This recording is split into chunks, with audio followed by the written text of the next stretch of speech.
ગીર સોમનાથ જિલ્લાના કોડીનાર તાલુકામાં આવેલા કોંગ્રેસ કાર્યાલયમાં હોબાળા થયા હોવાનો વિડીયો સામે આવ્યા છે। કોંગ્રેસ કાર્યાલયમાં ભાજપના નેતા કામ કરતા હોવાના આરોપ સાથે બીજેપી કાર્યકરો કોંગ્રેસ કાર્યાલયમાં ઘૂસ્યા હતા, ત્યારે વિરોધ કરનાર ભાજપના કાર્યકર્તાનો આરોપ છે કે ગોહિલની ખાણ ગામના પૂર્વ સરપંચ જિલ્લા ભાજપમાં હોદ્દો ધરાવે છે, પરંતુ તે કોંગ્રેસના કાર્યાલયમાં વધુ હોય છે, જેના કારણે હલ્લાબોલ કરી કોંગ્રેસ કાર્યાલય ખાતે મીડિયા સાથે ભાજપના સ્થાનિક કાર્યકરો પહોંચ્યા અને હોબાળો મચાવ્યો હતો। ત્યારે આ બનાવને લઈને પૂર્વ સરપંચ ભીખાભાઈને કાર્યાલયમાંથી બહાર નીકળવું પણ ભારે પડ્યું। કોડીનાર ભાજપ શહેર સંગઠનની કામગીરી કરું છું। હું વોર્ડ નંબર 1 માં હમણાં નગરપાલિકાનું ઇલેક્શન હતું, તેમાં મારા ઘરવાળા ચૂંટાઈને વોર્ડ નંબર 1ના સભ્ય તરીકે કાર્યરત છે। અમે 10 વર્ષથી સભ્ય તરીકે પણ કાર્યરત છે।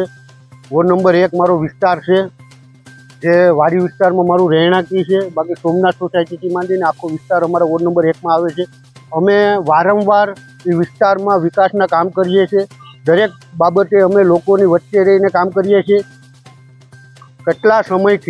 કેટલા સમયથી જે ગોહિલની ખાણ ગામનો પૂર્વ સરપંચ ભીખાભાઈ કાળાભાઈ ગોહિલ, જે ભારતીય જનતા પાર્ટીમાં જિલ્લાનું ઉપલા હોદ્દો ધરાવે છે ને ઉપલા લેવલે પણ ભાજપમાં કહે છે કે મારી પાસે આ હોદ્દો છે। એટલે અમે કેટલા સમયથી પાર્ટીમાં પણ રજૂઆત કરી છે, અમે તમામ જગ્યાએ રજૂઆત કરી છે કે એ આજે પણ ભાજપમાં નથી ને કાલે પણ ભાજપમાં નહોતો।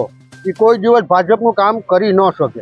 એણે તો બસ ફક્ત ને ફક્ત ભાજપના ઉપલા જે નેતા છે એના વિરોધમાં ને અમારા વિરોધમાં ક્યાંથી અમને બદનામ કરવા ને ષડયંત્ર કરવું। એટલે આજે અમે કેટલા સમયથી વારંવાર એ વિસ્તારમાંથી અમારો અવરો છે, ત્યાં કોંગ્રેસ કાર્યાલય છે, એટલે અમે વારંવાર ત્યાં કોંગ્રેસ કાર્યાલયમાં અમે જોતા આવતા કે ભીખાભાઈ ત્યાં કોંગ્રેસ કાર્યાલયમાં જ પોતાનું કામગીરી કરતા ને ત્યાં માર્ગદર્શન લઈ અને જે કોઈ પણ ષડયંત્ર છે એ ટોટલી વસ્તુ કોંગ્રેસ કાર્યાલયમાંથી જ કરતો।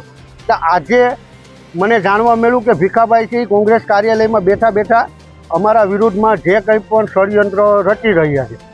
એટલે અમને જાણવા મળ્યું ત્યાં સુધી હું પોતે જ કોંગ્રેસ કાર્યાલયની બહાર ઓફિસની બહાર હું ત્યાં પહોંચી ગયો ને મેં કોંગ્રેસના જે કોઈ પણ હોદ્દેદારો કે જે કોઈ કાર્યકરો હતા એને અમે કીધું કે અમારે કોઈની સાથે કોઈ તકલીફ નથી।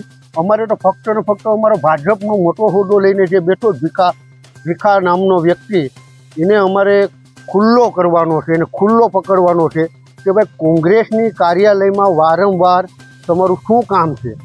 ચાલુ ઇલેક્શનમાં પણ કોંગ્રેસની કાર્યાલયમાં હોય ગમે ત્યારે, એટલે મારે જિલ્લા સંગઠનને, જિલ્લા પ્રમુખ, એના ઉપલા અધિકારીને પણ મારે કહેવું છે કે આવા પાર્ટીને નામે જે બીજા લોકોને બદનામ કરે છે એને તાત્કાલિક અસરથી સસ્પેન્ડ કરો, બરતરફ કરો, એને તાત્કાલિક બરતરફ કરો। અને પાર્ટીના નાનામાં નાના કાર્યકરને એ હેરાન કરે છે।